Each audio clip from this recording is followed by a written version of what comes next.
ఒకప్పటి Tollywood star heroine Samantha ఇప్పుడు మా ఇంటి బంగారం సినిమాతో తన సెకండ్ ఇన్నింగ్స్ ని ఒక బ్లాక్ బస్టర్ హిట్ తో స్టార్ట్ చేయడం మాత్రమే కాదు, తన వ్యక్తిగత జీవితంలో ఇంకొక కొత్త మైల్ స్టోన్ ని రీచ్ అవ్వబోతోంది తల్లి కాబోతుంది. అయితే మా ఇంటి బంగారం సినిమా రిలీజ్ తర్వాత సక్సెస్ మీట్ లోనే సమంత త్వరలోనే తల్లి కాబోతున్నారని, మళ్ళీ ఇంకొక చిన్న బ్రేక్ అవసరమని, మెటర్నిటీ లీవ్ తర్వాత మళ్ళీ మన ముందుకు వస్తాను అంటూ తన ప్రెగ్నెన్సీ గురించి అందరికీ చెప్పుకొచ్చింది. ఇక అప్పటి నుంచి సమంతకి సంబంధించిన ఎన్నో రకరకాల విషయాలు నెట్టింట్లో ఎంత ఆసక్తికరంగా మారాయో మనందరికీ తెలిసిందే.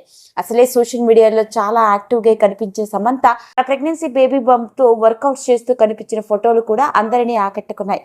మరి ఇలాంటి నేపథ్యంలోనే సమంత గురించి, సమంత భర్త రాజ్ నిడుమూరు మరియు కుటుంబ నేపథ్యంతో కూడుకున్న రకరకాల విషయాలు నెట్టింట్లో వైరల్ గా మారుతూ ఉంటే, మొట్టమొదటిసారిగా సమంత అత్త అంటే రాజ్ నిడుమూరు తల్లి తన కోడలు త్వరలోనే తల్లి కాబోతుందని తెలిసి ఆమె ఏం చేసిందో తెలుసా అంటూ వెలుగులోకి వచ్చిన వార్త నెట్టింట్లో తెగ వైరల్ అవుతూ వచ్చింది. ఇంతకీ ఆ వివరాల్లోకి గనక వెళ్ళినట్లయితే, Samantha Raj Nidumoru family man series సమయంలో వీళ్ళిద్దరి మధ్య స్నేహం, ఆ స్నేహం కాస్త ప్రేమగా మారి మొత్తానికి వీళ్ళు 2025వ సంవత్సరంలో పెళ్లి చేసుకోవడం జరిగింది. ఇక పెళ్ళైన కొంతకాలానికి సమంత తల్లి కాబోతున్న వైనం. ఇలాంటి నేపథ్యంలోనే సమంత పెళ్లి చేసుకుంటున్న రాజ్ నిడుమూరికి సంబంధించిన విషయాలు కూడా నెట్టింట్లో ఆసక్తికరంగా మారాయి ఒకానొక సందర్భంలో. అయితే ముఖ్యంగా ఫ్యామిలీ మ్యాన్ సిరీస్ డైరెక్టర్ గా అందరూ ఒక బాలీవుడ్ ఇండస్ట్రీ నుంచి వచ్చిన వారే అనుకున్నారే తప్ప రాజ్ నిడుమూరు ఒక తెలుగు అబ్బాయి అన్న సంగతి ఎవరికి తెలియదు, సమంత పెళ్లి చేసుకునేంత వరకు కూడా. ఇక రాజ్ నిడుమూరి గురించి కనుక చూసుకున్నట్లయితే, సమంతాని పెళ్లి చేసుకునే సమయానికి రాజ్ నిడుమూరికి కూడా పెళ్ళవడం, మొదటి భార్యతో విడాకులు తీసుకున్న సంగతి మనందరికీ తెలుసు. ఇక రాజ్ నిడుమూరు వ్యక్తిగత జీవితాన్ని కనుక గమనించినట్లయితే, ఇతడికి ఒక చెల్లెలు కూడా ఉంది. చెల్లెలికి పెళ్ళవడం, అమెరికాలో సెటిల్ అవ్వడం జరిగింది. ఈవిడకి 3 కొడుకులు కూడా ఉన్నారు. ఇక రాజ్ నిడుమూరు తల్లిదండ్రుల గురించి గనక మాట్లాడుకున్నట్లయితే, తల్లి పేరు ప్రమీలాదేవి.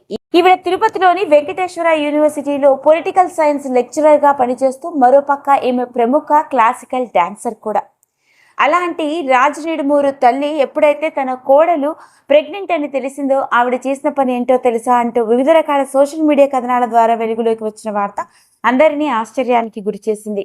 ఇక అదేంటయా అంటే, ఎప్పుడైతే సమంత కడుపుతో ఉంది అన్న విషయం తెలిసిందో వెంటనే ఆవిడే తిరుమలలోని వెంకటేశ్వర స్వామిని దర్శించుకుందట. పైగా తన సిస్టర్ ప్రముఖ అన్నమాచార్య కీర్తనలు పాడే సంకీర్తనాచార్యులు అయిన శోభారాజు గారు సొంత సిస్టర్ అవ్వడంతో ఇద్దరూ కలిసి వెంకటేశ్వర స్వామిని దర్శించుకొని పన్నంటి బేబీ పుట్టాలని, సమంత పూర్తి ఆరోగ్యంతో ఉండాలని పూజ చేయించడం మాత్రమే కాదు, దగ్గరుండి వెంకటేశ్వర స్వామి లడ్డు ప్రసాదాన్ని తన చెల్లెలు శోభారాజు చేత సమంతకి పంపించడం కూడా జరిగిందట.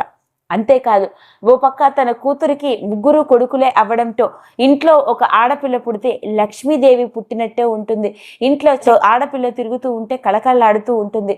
అలా తనకి 3 మనవళ్లే ఉన్నారు కాబట్టి ఒక మనవరాలు కూడా ఉంటే ఇక ఆ లోటు కూడా తీరిపోతుంది అని అన్నారట. అంటే ఓ విధంగా సమంతకి ఒక కూతురు పుడితే బాగుంటుంది అన్నది ఆవిడ ఉద్దేశం అని తెలియవస్తుంది.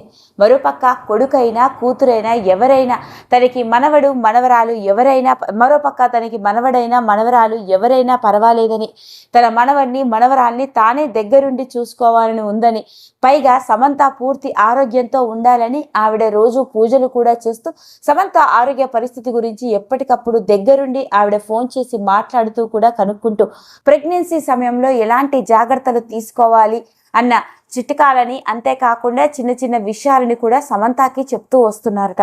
ఆ విధంగా ప్రెగ్నెన్సీ సమయంలో ఎంతో జాగ్రత్తగా, ఎంతో హ్యాపీగా ఉండాలని చెప్పడం మాత్రమే కాదు, సమంత గురించి ఎప్పటికప్పుడు ఆమె ఆరోగ్యం గురించి అడిగి తెలుసుకుంటూ ఉన్నారు. ఏది ఏమైనప్పటికీ సమంత ప్రెగ్నెంట్ అన్న తర్వాత ఎన్నో రకరకాల విషయాలు సోషల్ మీడియా కథనాల ద్వారా వెలుగులోకి వచ్చి వైరల్ అవుతున్న నేపథ్యంలోనే సమంత గురించి ఆమె అత్త ఏం చేసిందో తెలుసా అంటూ వెలుగులోకి వచ్చిన ఈ వార్తల్లో ఎంత నిజముందో ఏమో మనకు తెలియదు, కానీ ఇప్పుడు ఇది ఒక హాట్ టాపిక్ గా మారింది.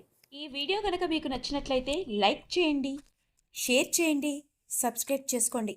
మరిన్ని వీడియోస్ కోసం పక్కనే ఉన్న బెల్ ఐకాన్ని నొక్కడం మాత్రం మర్చిపోకండి.